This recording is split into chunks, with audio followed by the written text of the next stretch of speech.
President Trump says his tariff plan is, quote, already working, unquote, with members of his party and his administration expectedly falling in line behind him. Secretary of State Marco Rubio shrugging off the market decline earlier today.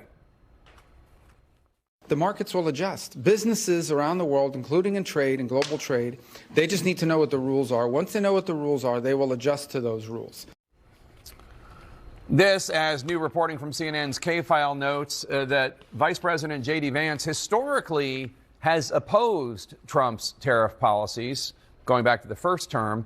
Look at many of Vance's speeches and social media posts from 2017 through 2020 showing Vance critical of the president's trade policies during that era. In one post, Vance warned Trump after he railed against America's trade deficits with manufacturing CEOs, quote, can't be repeated enough. If you're worried about America's economic interest, focus more on automation and education than trade protectionism, unquote. CNN's Vanessa Yurkevich joins us now from the floor of the stock exchange. And Vanessa, can you give us a gut check on how today fared compared to yesterday, yesterday was obviously the first day after Trump's tariff announcement?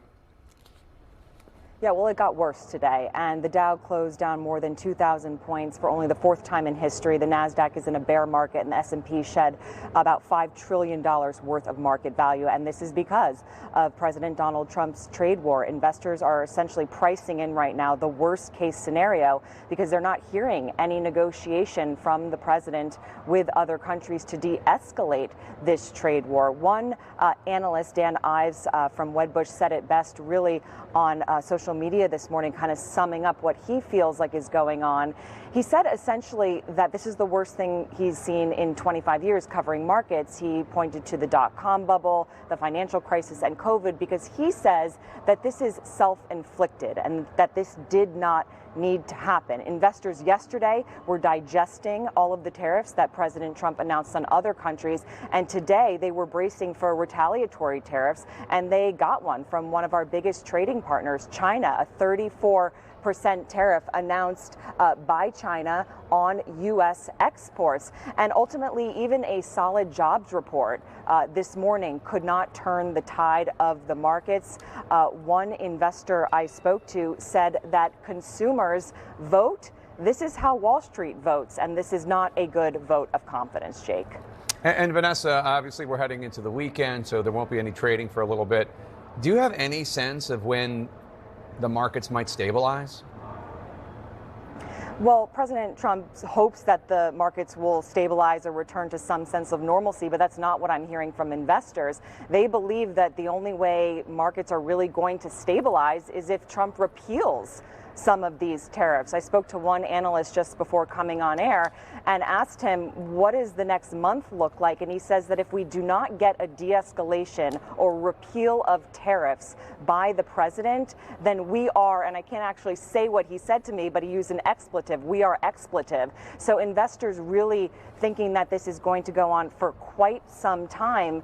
But until they hear something from the president about a de-escalation, that could actually turn the market really quickly, Jake, but they're just not seeing that right now. Jake? He said, did it start with an F and end with an UCT? It did, Jake. Good call. Yes, it did. Vanessa Yurkevich on the Stock Exchange. Thank you so much. Let's turn now to CNN's Phil Mattingly. Phil, I want to go back to Federal Reserve Chair. Good evening. I'm Alicia Menendez, and we begin tonight with the continued fallout from President Trump's Liberation Day global trade war. For a second day, financial markets were in free fall. Today, the Dow Jones dropped just over 2,200 points, making it the worst day for the market since the start of the pandemic. It takes the title away from yesterday's market performance, which saw more than $3 trillion, yes, with a T, dollars in losses. Couldn't help it this morning. China responded to Trump's new trade attacks by announcing it will impose a 34% retaliatory tariff on all U.S. goods. Economists at J.P. Morgan now raising the odds of a recession to 60%. That is a significant jump from just before the tariff rollout. And we heard today from Federal Reserve Chairman Jerome Powell, who acknowledged that the damage from the trade war will be worse than expected. While uncertainty remains elevated, it is now becoming clear that tariff increases will be significantly larger than expected.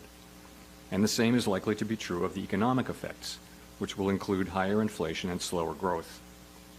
The size and duration of these effects remains uncertain. While tariffs are highly likely to generate at least a temporary rise in inflation, it's also possible that the effects could be more persistent. And while all of this is playing out on a global scale, raising concern and confusion of what is to come, Trump spent the day relaxing at his golf resort in Florida. He's about to speak at a $1 million a person candlelight dinner at Mar-a-Lago for a super PAC that supports him. Join me now, Senator Peter Welch, Democrat from Vermont. Senator, what are you hearing from folks in your state about what this is going to mean for them? This is hammering them badly. I mean, the inflation that Jerome Powell talked about is real. We're going to pay higher electricity prices, higher home heating fuel prices, higher gasoline prices. It's hitting our farmers hard. They import their grain from Canada.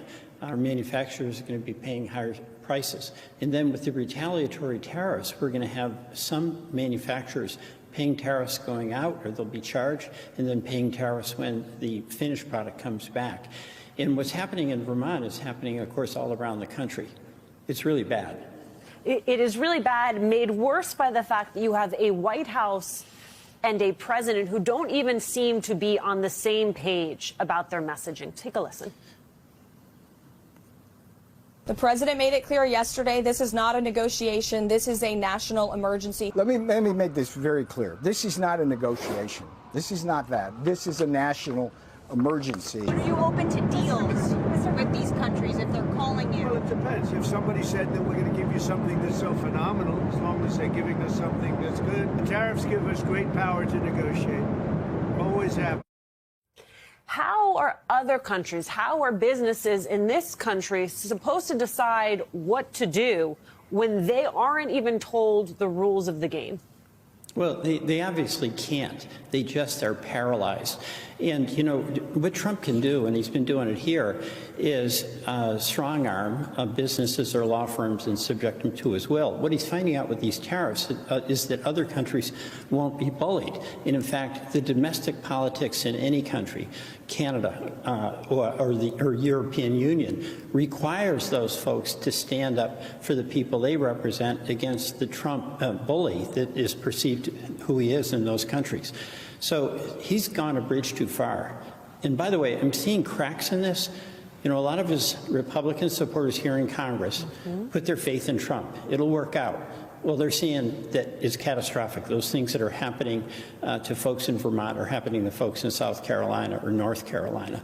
And there is legislation now to restrict that tariff authority. And we have several co-sponsors, and it's led by Chuck Grassley.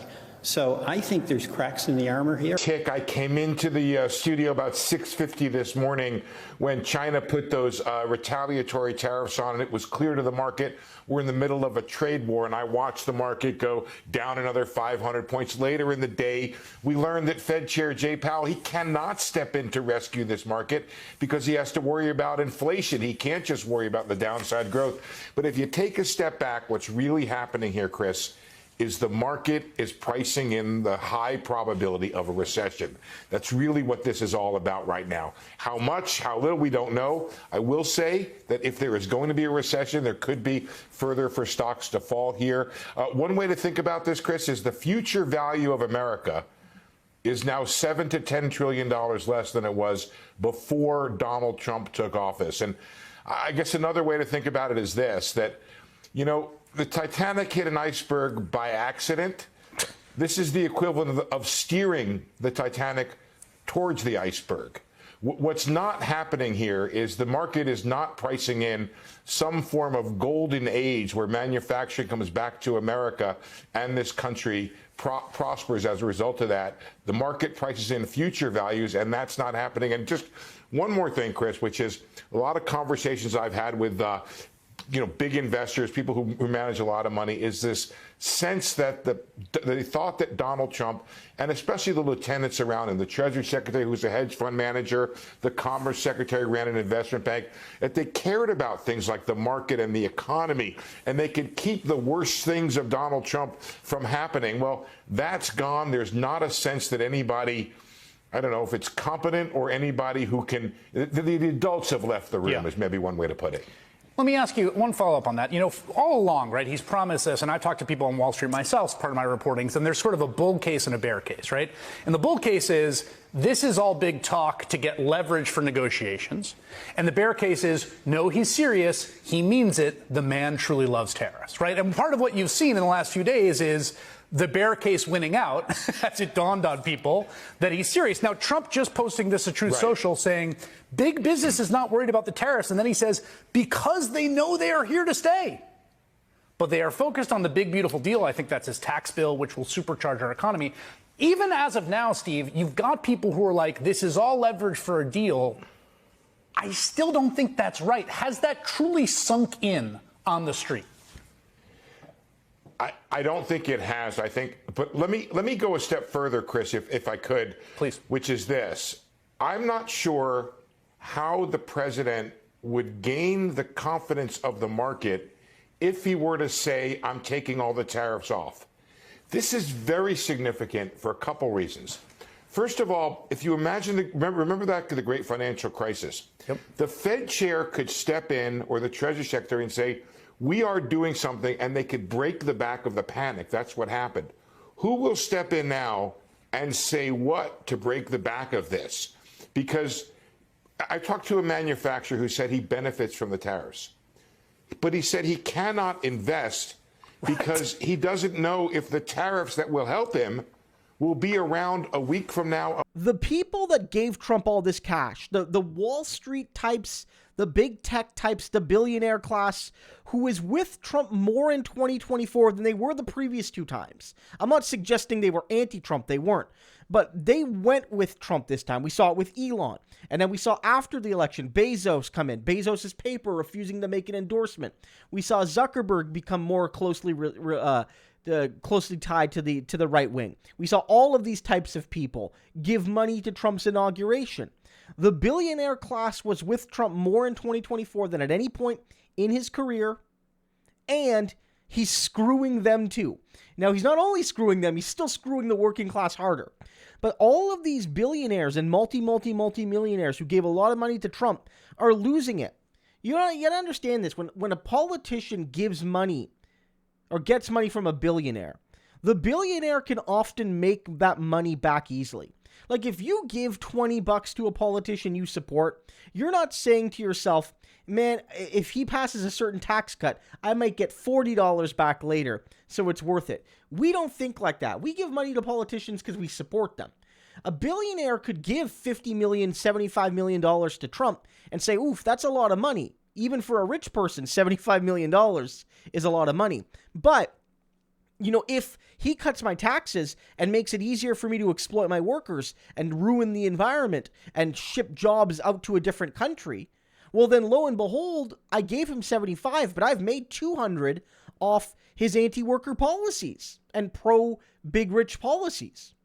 But you can't out-gamble or out-grift a 10% market decline. And the people that gave him the money, my God, they're looking for a refund.